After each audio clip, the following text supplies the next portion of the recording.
टंकार धमकरे युद्ध बंद। ट्रम्प को दाबी को भारत सीधासलख खंडन।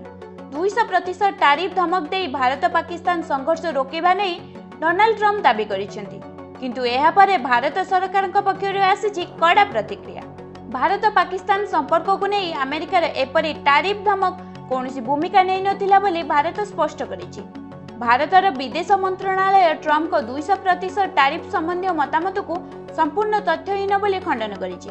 मंत्रणालय कहिछि जे भारत पाकिस्तान संपर्कित समस्त प्रसंग संपूर्ण द्विपाक्षिक, एथिरे कौनसी तृतीय पक्षर हस्तक्षेप ग्रहणयोग्य नुह। अमेरिकार राष्ट्रपति डोनाल्ड ट्रम्प द्वारा दिया जाइथिबा 200% टारिफ धमक को नहीं भारत स्पष्ट करिछि जे कौनसी विदेशी चाप किंबा आर्थिक धमक रे भारत निजर नीति रे परिवर्तन करे नाही।